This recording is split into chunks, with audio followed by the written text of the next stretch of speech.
we understand everything that's going on right now as far as our politicians are concerned. These are the guys who got in the room, these ladies and gentlemen got in the room and decided what we, the normal folk, were entitled to. And like I said before, they were just so myopic. They gave us short-term solutions. They were not prepared for this. And I got to say something, even though our politicians weren't prepared for this, most of them, even us as humans and people. I remember going to Tulsi Gabbard events months and months ago, and every single time she started talking about, we're not ready for this, we need masks and ventilators and tests, and I would be like, I would yawn. I go, oh, come on, please. If it's a virus, there's nothing we can't run. I didn't care about it, and I didn't have the foresight to see about these things. And I think our whole political system failed us. And it's easy to be mad at the Republicans, and it's easy to be mad too as well at Bernie Sanders, Elizabeth Warren, Tulsi, the squad, who really didn't put their foot down, and they allowed these big trillions of dollars to go out to all their buddies in the top 1%. But the person to really be mad about, I think, is the person who's running the House on the Democratic side, and that's Nancy Pelosi. She has a challenger. He's a friend of the show, Shahid Buttar, who has just recently put out something that says rent is due despite the pandemic. Why? Why don't you give us a little insight? Angel, you go first on this. I'm on Ed, what Shahid's talking about, and we'll dive into that, because really, to tell you the truth, I don't know what we're going to do politically moving forward. We have no friends in Washington, D.C. This is a potential ally, but for him to really beat the speaker, it's going to be hard. Angel, give us a little insight to what you put up here when it comes to Shahid. Yeah, Shahid Buttar is, actually, I met him in person because he attended a DSA National Convention last year in August in Atlanta. He actually came to hang out outside the Street Fight radio show that happened that same weekend. So he's pretty neat. But obviously, I've danced with him, he's so. doing it. Yeah, he can dance, man. He can dance. He used to be a DJ, so. I believe it. He's staging an insurgent campaign against Nancy Pelosi, and in the article that I sent you, he was basically giving his full-throated support of rent strike movements. Yeah. And I mean, as a socialist within DSA, there is always a question, especially this is more of like for the nerdy theory-minded people. There is a lot of discussion over the merit of participating in electoral politics in general, instead of like really investing, building what the concept of dual power, building networks of support and power outside of the state apparatus, mutual aid support networks, which is something that has been starting to really build crisis, workers' councils, you hear me okay? Yeah, you're just stuttering in now. Go ahead. Yeah. Okay. Go ahead. So, I mean, it's like we have to understand that the political system is supported by the media, in terms of like the stat. You have I'm sorry that I'm using very academic and like, very heady term, potatoes way to describe it, but there's this whole relationship between like superstructure and substructure, in terms of there's the political cultural status quo, substructure is like entertainment. And so participating in electoral politics in the United States means like you are at the whims of that of that entertainment media sphere superstructure, which is what basically dictates what people see, hear, and understand about you, your state, your positions, and so any broad scale, you have to participate a little bit within that superstructure, because otherwise you're not going to reach as many people as you otherwise could, because you'll be actively suppressed. Yes. And that is the historical, and that is the party candidates have such a hard time, and so there is an ongoing criticism of participation within the Democratic Party. I'm sorry if I'm preaching to the choir here, Pasta, but it's like there's criticism of like, okay, why is it that people like AOC participated in the Democratic Party when the people in charge of that party, obviously find all of the things they stand for as anathema, and like they don't want to move left. Really, the whole purpose is agitation and propaganda. You have to get a certain set of political values in a certain set of ideas in a position where they will get enough exposure, even if they're not going to be granted immediate political power by participation in the Democratic Party. More and more people are seeing the ideas and the goals and the tactics espoused by people like Bernie Sanders, AOC, Ilhan Omar, Rashida Tlaib, and then they are seeing how people like Pelosi and Chuck Schumer, and Tom Perez, trot purposefully, and of course during this whole primary season, very bold-faced and nakedly suppress them. So there isn't even in our defeats, there is a victory of continuing to highlight those contradictions, highlight the contradiction between the supposed goals, supposed mission of the Democrats to support class, to support marginalized people, and what they actually do in deed and in policy. And that will lead to more people becoming disillusioned and more people asking, what is the other option? And whether that means another political party, whether that means more radical organizing, that is to be seen as far as where the actual organizing power will coalesce around and actually result.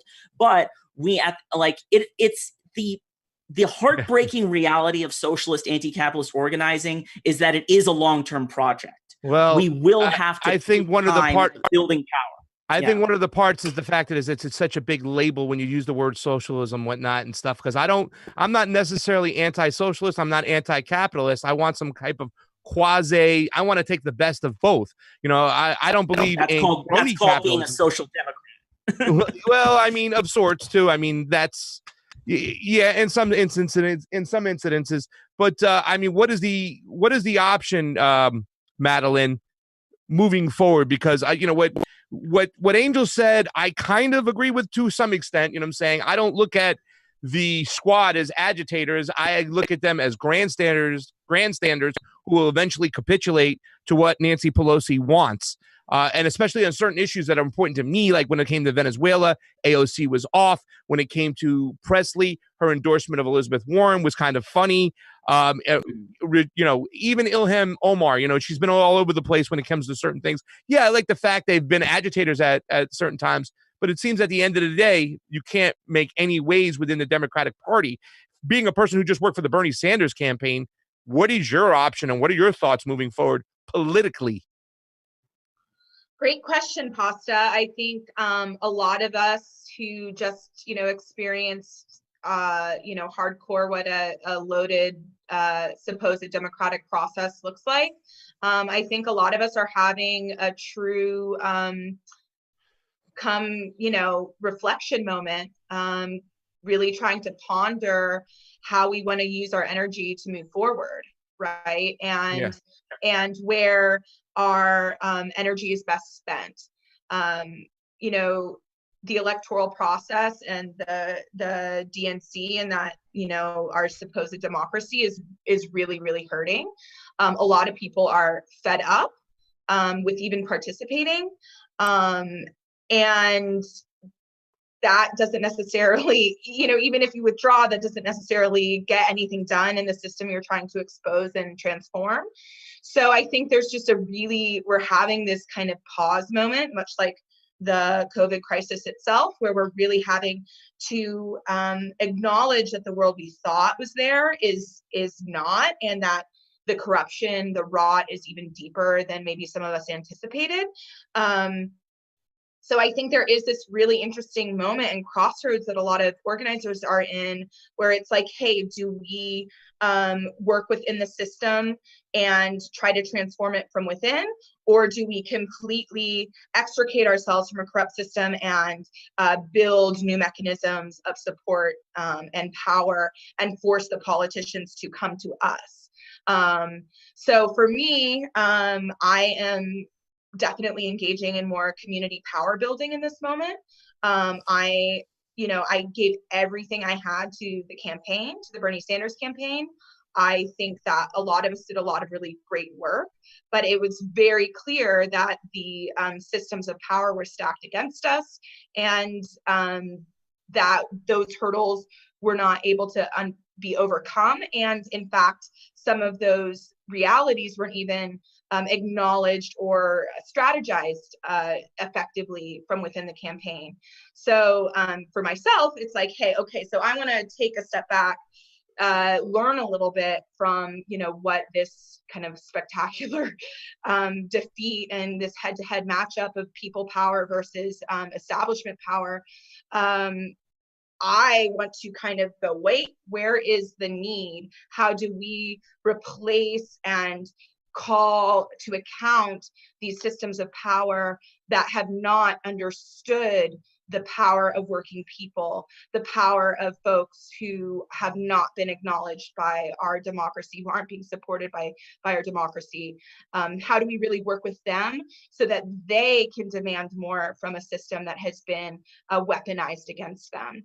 Yeah. So that's where I'm at, where it's like, okay, I know I'm going to engage electorally again. It's something I really believe in. I believe in inside, outside. I believe that you need to work within the system while you're working on replacing the system. Diversity of tactics. Exactly. And we can, and I think this is kind of a segue, but I think we as the left can really get better about having more solidarity around realizing that there is a diversity of tactics necessary, and that not all of us need to play the same role in order to be effective.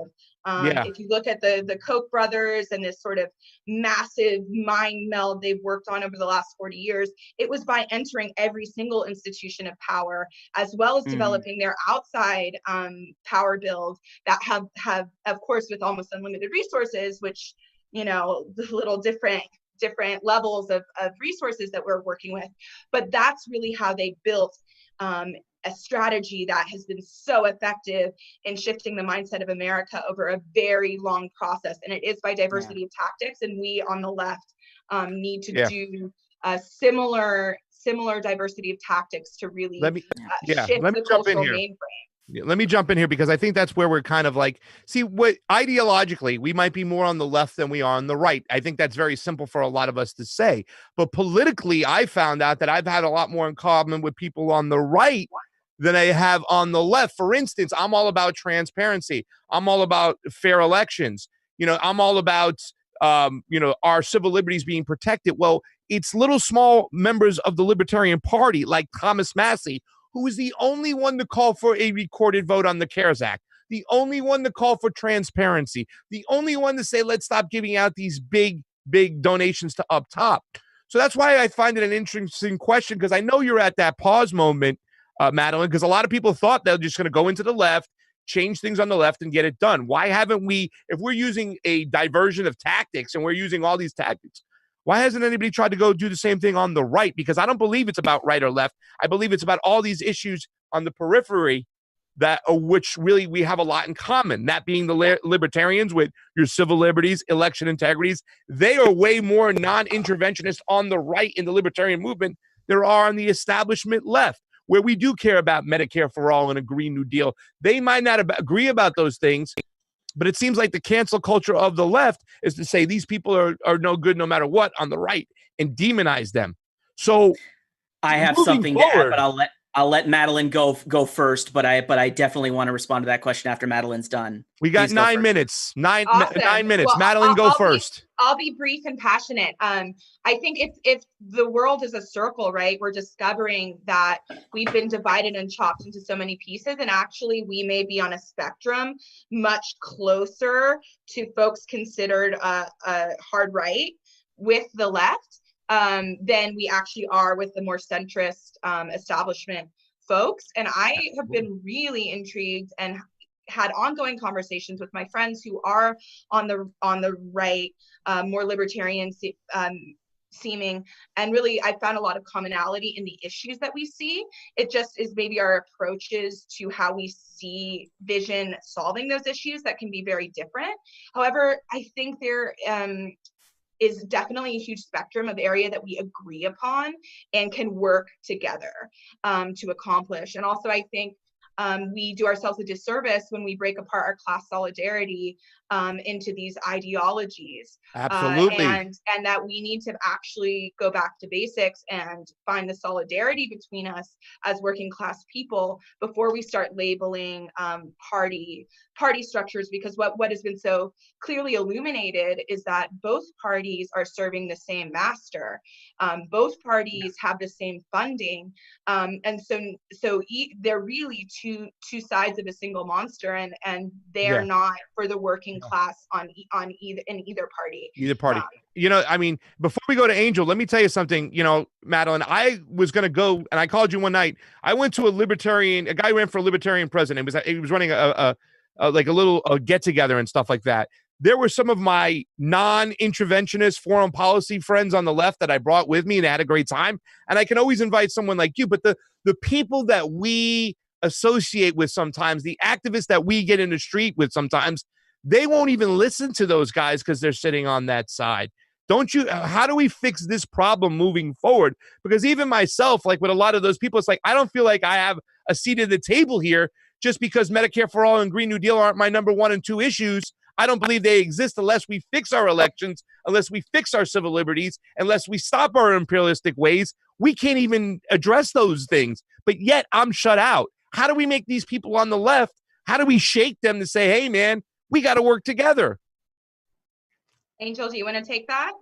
Well, yeah, I just think it's important, number one, to not conflate the left with the Democratic Party and centrist liberals. I mean, I think you're right that I think the left-right divide, thinking of that in terms of horizontal, is not really useful when really the divide is vertical. It's it's hierarchical. Yeah. It's to use terms from Marx, you have the bourgeois, the petit bourgeois, and the proletarian. And the reason why you find it easier to talk to people who may identify as libertarians and rather than people who identify as Democrats, I think is probably because at the very least,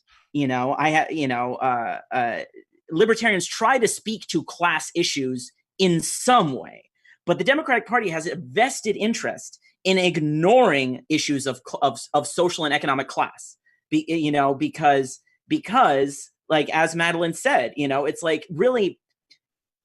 Number one, if anybody really has time to kill during this quarantine, read A People's History of the United States by Howard Zinn, because he explains like how, post-Reagan, the whole project of neoliberalism was cooperated on by both parties, like both quote unquote liberals and conservatives participate in the project of neoliberalism. And so, yeah, both parties, both parties serve that master of neoliberal capitalist imperialist order. And the only difference is that the Democrats like to use this charade of identity politics to pretend that they're the more woke party, that they're the more, so where do we go from here? Party, but where do we go from here? Pasta, we need to Madeline, be go more ahead. Yeah, I mean, for folks like you and like all of us who you're on a pause, right? After the pause, where do we go? Go ahead. Like we have to become better organizers, right? And we have to do better at not cancel culturing everyone and needing us to have unified beliefs, because we're a diverse set of people who need to organize around our solidarity and the things we agree upon, rather than getting into the weeds with your list of who is first to attack in terms of systematic change. We need to come from all sides and all angles, and that needs all people, right? So that means organizing on the ground in community, right? That means organizing in rent strikes, organizing food actually to the unhoused, organizing movements that will get us access to healthcare. We haven't touched on this, but so many of us are going to lose our access to healthcare in the midst of a healthcare crisis. And what are those exposures going to do to us, financially? And I think really what's next is we have to start organizing around worker power, around humanity, around our common rights to life. that have so far, we've participated in a party paradox that keeps us divided from each other, and they will continually divide and conquer until we say no more, and that our solidarity as living human beings is more important than our affiliations. I think that by the way, 1 second too, I'm going to hand it over to you too, Angel, as well, because I just, we organize, we still have to do something legislation wise to get the legislation we want passed through. So we're going to have to do something electorally. And right now, I think we're trying to figure out what's what. Do we need a leader of this movement? But Angel, I want you to wrap it up and tell us what we need to do, because my suggestion is we got to start eating somebody. I have cooking skills and I'm starting ready to eat the rich. I think I can braise some of the elites, the elite 1%. I can make a good sauce. I'm trying to be a little funny here, but what do we got to do? 2 minutes, wrap us up, buddy. I've had a specific vision that we vivisect CEOs like Jeff Bezos, and then we make them watch as we make menudo out of their entrails. That's my specific fantasy. There you go. But okay.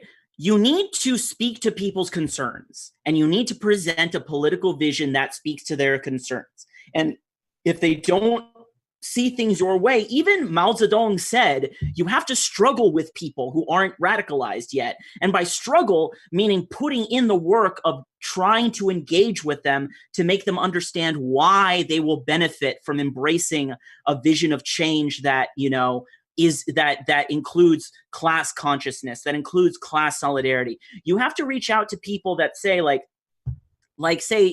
you have to explain to people why a green, why sustainability and eco-socialism and anti-imperialism and anti-interference are one and the same thing, because then you have to slightly digress. There's a whole idea of one of the world's biggest polluters is the U.S. military. So you have to that. Yeah, you have to do that work of making people understand that what they think is disparate issues all connect through the same material, circumstantial, and ideological through line. And once you get people to understand how they're related and not think of things in terms of discrete, separated, and compartmentalized and segregated issues, that's when you can start to get people to really feel engaged with their own political power and the willingness to exercise it in various ways outside of the ballot box every 4 years. Hey, you know what? The first part of the show was great when we talked about what was going on the ground. You guys gave some great insight.